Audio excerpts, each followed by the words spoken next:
Hi, I'm Robert Crowe from Leading for Purpose, and welcome to our series of Governance Fundamentals for NFP Chairs.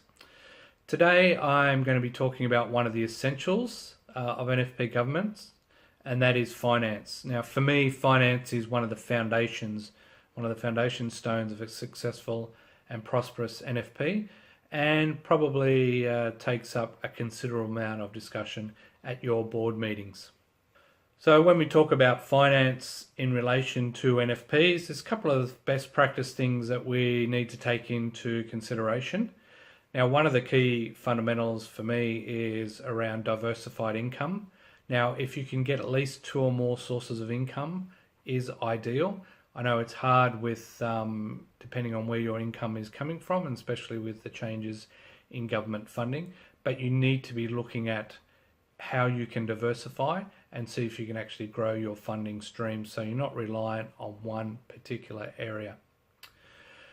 With that as well, you should be trying to balance your income streams, so making sure that you're not heavily reliant on one large income stream, even if you are diversified. So, no more than 50% on one particular income stream is ideal. Now, again, this is best practice and you should be striving for it and talking about it as part of your NFP meetings, NFP board meetings.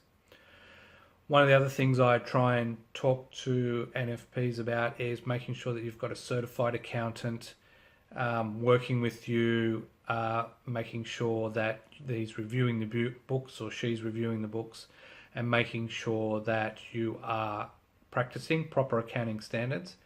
I think we're kind of beyond having mums and dads being the treasurer and doing the books.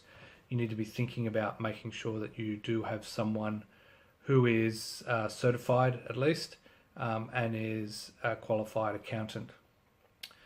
The other thing you should be thinking about is making sure that the organisation is acquitting money and programs accurately and timely.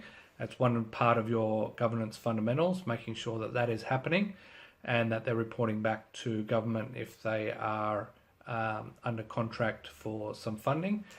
You also might be in partnership with other organisations who receive a large chunk of funding and you're doing a piece of their work, then the same rules apply, making sure that you're accurate and you're timely with those acquittals. As an NFP, you should also have a budget in place and an accurate budget, trying to make sure that it is reflective of the year. Try and get away from just smoothing income across the year, making sure you're taking into consideration those peaks and troughs.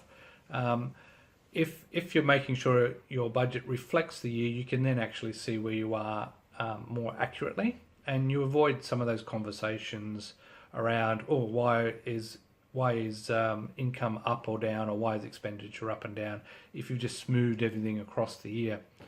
So that more accurate your budget, the better. Of course, you need to make sure that you are solvent and then you can meet your short-term debts. One of the other things that you should be looking at as well is, what happens if there's a major issue with one of your programs and you have to shut it down quickly? Do you have all your provisions in there for leave and for employee entitlements or contract entitlements? Making sure that you're keeping an eye on that as well. Your accountant should be working with you on that. One of the fundamentals around working with NFPs is I try and get them to have a think about that, making sure that their programs are fully costed, that they're isolated if there's an issue with funding going forward. Need to be managing your cash flow, your debtors and your creditors, of course, making sure you're maximising that where you can.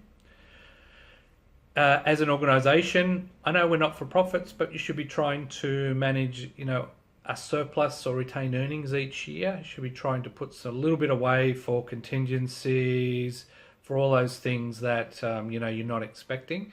If you're right to the bone every year, it can be a major issue. The other thing you need to have is those policies in place in regards to spending, accountability through to the senior management team, making sure that there is accountability in place. The other thing is you should be making sure that your accounts are independently audited. So apart from your accountant or the person doing the accounts, you should be independently audited to make sure that proper accounting rules are being applied, that expenditure and income's going in the right areas, that you're keeping proper records of your surpluses and retained earnings as well from that point of view. So for me, they're the key fundamentals. I hope this has helped you. Remember, as a not-for-profit chair, you should be thinking about these things on a regular basis. And I look forward to seeing you here again as part of our governance fundamentals.